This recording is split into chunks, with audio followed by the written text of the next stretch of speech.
Bonjour! Cette semaine, nous allons parler des adaptations et de l'évolution des êtres vivants.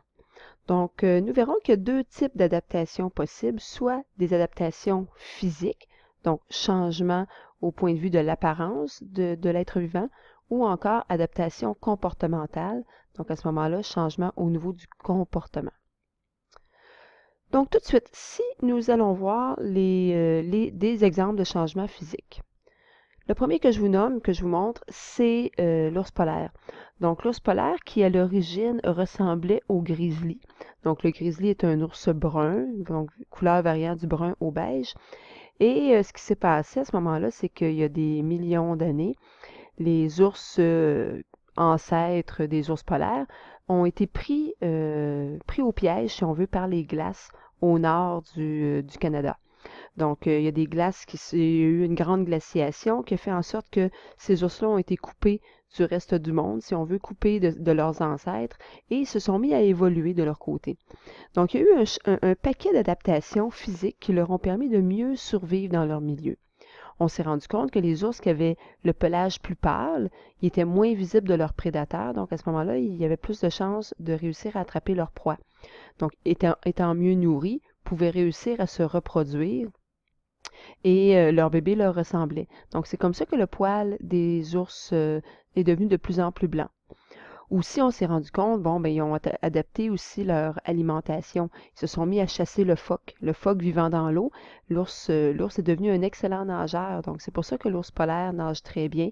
Il y a une espèce de peau palmée à ses pattes qui lui permet de mieux nager. Donc, c'est tous des petits changements qui ont eu lieu au niveau de son physique qui lui a permis de mieux survivre dans le Grand Nord. Donc, c'est un exemple ici d'adaptation physique. Deuxième exemple, l'aigle. L'aigle aussi a plusieurs adaptations physiques. On voit ici ces serres qui sont les pattes, là. Donc, des serres qui sont très acérées, donc des ongles très, très pointus, des espèces de griffes qui lui permettent d'attraper ses proies. Un bec aussi très acéré, des yeux qui sont excellents, une vision phénoménale à des kilomètres. Et son vol aussi. Donc, ce qui est arrivé, c'est que les aigles qui avaient certaines capacités, certains traits physiques qui les avantageaient par rapport aux autres aigles, ont mieux survécu. Ils étaient meilleurs à la chasse, ils voyaient mieux leur proie, ayant un meilleur vol, ils avaient plus de chances d'attraper leur proie. Donc, ceux-là se sont plutôt bien reproduits comparativement à d'autres, et leurs bébés avaient les mêmes caractéristiques qu'eux. Donc, encore là, ce sont des traits physiques qui font que l'aigle est un très bon chasseur. Autre type d'adaptation physique, l'éléphant. L'éléphant, dépendant si on parle de l'éléphant d'Asie ou l'éléphant d'Afrique, va avoir différentes grosseurs d'oreilles, donc dépendant de son climat. Paraîtrait-il que les oreilles leur permettent de mieux se ventiler, de mieux faire sortir la chaleur. Donc, les éléphants d'Afrique ont de plus grandes oreilles que les éléphants d'Asie. Donc, ils s'en servent pour évacuer la chaleur de leur corps, si on veut. La trompe de l'éléphant, c'est ce qui est de plus phénoménal comme adaptation. Donc, si on regarde l'évolution de l'éléphant, je l'ai juste ici à la page suivante, on s'aperçoit que l'ancêtre de l'éléphant n'avait pas une aussi longue trompe. Donc, il avait un nez un petit peu plus long, mais c'est avec les années que cette trompe-là est devenue de plus en plus longue. Probablement ici que c'était quelque chose qui favorisait l'éléphant.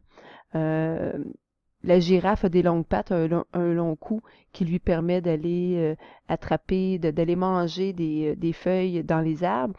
Eh bien, l'éléphant, sa trompe peut aussi lui permettre autant d'aller arracher des feuilles dans les arbres que de brouter de l'herbe qui est au sol. Ça lui permet aussi de pouvoir prendre de l'eau sans avoir à se pencher complètement. L'éléphant étant assez massif, c'est pas facile de se relever debout. Donc, s'il doit se coucher pour boire de l'eau, on peut facilement penser que quand arrive un prédateur, bien pour lui, c'est un petit peu plus long de se relever.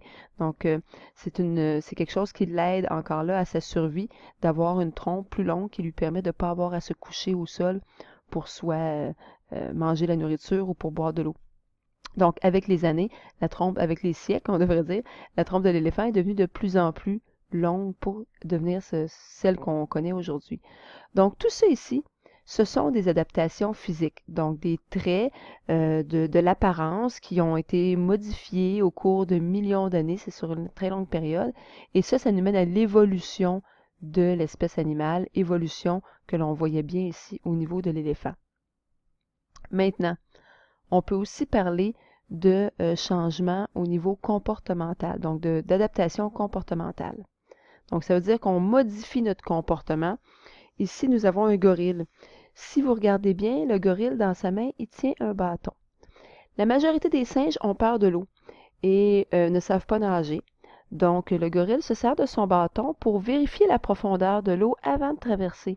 Donc, il va planter son bâton au fond de l'eau. Donc, il va aller le planter autour de lui, en face et tout ça, pour vérifier la profondeur avant d'y marcher, parce qu'il sait qu'il n'est pas très bon pour nager.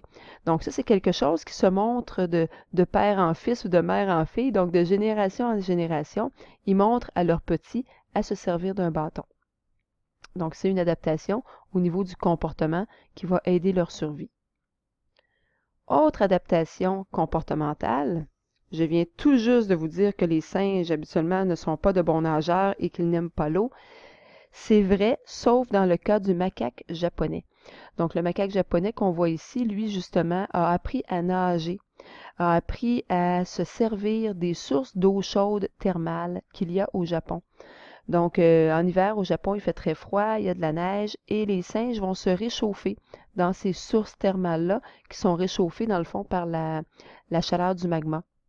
Donc, l'eau étant plus chaude, ils vont s'y baigner. Ils vont aussi aller rincer leur nourriture et vont lui donner parfois un petit goût salé aussi. Donc, ils vont réussir à trouver des racines dans la famille des patates, si on veut, de la nourriture de ce type-là. Et ils vont aller la tremper dans l'eau pour lui donner un certain goût. Donc, eux ont apprivoisé l'eau, si on peut dire. Donc, encore là, c'est un changement ou une adaptation au niveau du comportement de l'espèce animale. Dernier exemple, ici, nous avons des vautours.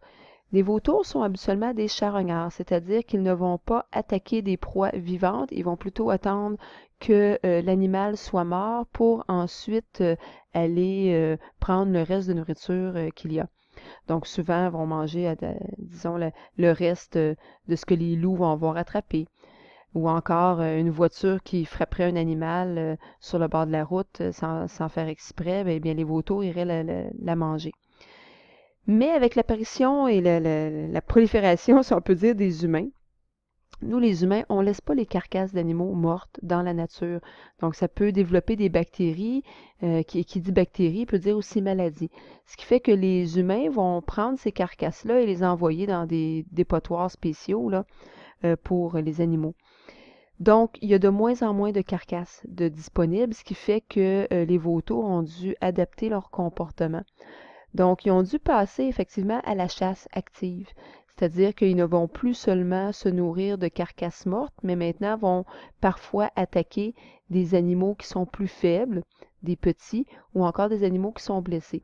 Donc maintenant, c'est un problème parce que ça, c'est une photo qui a été prise en Europe où des vautours avaient attaqué un petit mouton. Donc les bergers, naturellement, ne sont pas contents de ça.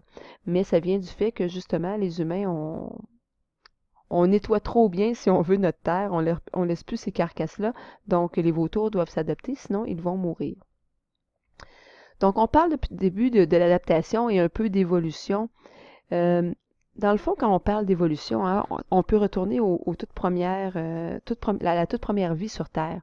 Donc, les premiers êtres vivants sur la Terre étaient des monères. On a vu que les monères, ce sont entre autres les bactéries et que ce sont des êtres unicellulaires qui n'ont qu'une seule cellule et qui n'ont pas de noyau. Donc, c'est l'être vivant le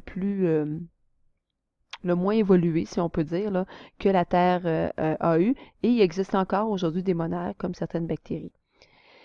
On voit que les monères sont apparues il y a environ moins 3,4 milliards d'années et ça a pris 1,4 milliard d'années environ pour que ces fameux monères-là évoluent, se transforment tranquillement pas vite et que certains monères deviennent, si on veut, des protistes. Les protistes qui sont aussi des êtres unicellulaires, donc qui n'ont une seule cellule, mais ces cellules-là ont un noyau. Donc, le noyau, c'est ce qui contient notre ADN. L'ADN, c'est ce qui contient aussi nos gènes. Donc, c'est des cellules qui sont plus évoluées que les monères. Donc, ça a pris 1,4 milliard d'années. À partir des protistes, là, il y a eu plusieurs formes de vie qui ont pris, qui se sont développées. Donc, il y a eu les végétaux, il y a eu les champignons et il y a eu les animaux. Donc, tout ce qu'on voit là, végétaux, champignons, animaux, ce sont des êtres pluricellulaires. Bon, il y a la levure qui est dans la famille des champignons, qui est unicellulaire, là, mais la majorité des champignons que nous connaissons, que nous voyons, sont pluricellulaires. Donc, encore là, ça a pris énormément de temps avant cette nouvelle forme d'apparition de la vie-là, que sont les animaux, champignons et les végétaux. Et à partir de ces premiers animaux-là, il y a eu une diversification qui a eu lieu avec des centaines, des milliers d'adaptations, autant physiques que comportementales. Donc, on voit ici que les premiers êtres vivants, on pourrait parler par exemple des vers de terre à moins 580 millions d'années, ou encore de ceux de la famille des éponges, des méduses, il y a environ moins 540 millions d'années. Et la vie s'est transformée, la vie a évolué. Il y a des espèces qui ont donné les mammifères, par exemple. Donc, on voit que les mammifères sont apparus il y a environ 200 000 ans. L'Homo sapiens est arrivé il y a environ 200 000 ans. Donc, les mammifères ont évolué jusqu'à donner les animaux, les humains que nous avons aujourd'hui. Ça en est de même pour les poissons, les amphibiens, les reptiles, donc tous les types d'animaux. Et si on regarde, hein, on voit que les reptiles, entre autres, sont arrivés bien avant les oiseaux. Donc, quand on parle de l'ère des grands dinosaures, là, c'était des reptiles, eux. Donc, les oiseaux sont arrivés plus tard. Donc, les premiers comment dire, êtres vivants qui étaient volants, c'était des reptiles, ce n'étaient pas des oiseaux. Donc, ça va terminer cette vidéo-là qui va faire peut-être une petite lumière sur ce qu'on a vu en classe avec les adaptations et les évolutions qui s'en viennent au prochain cours.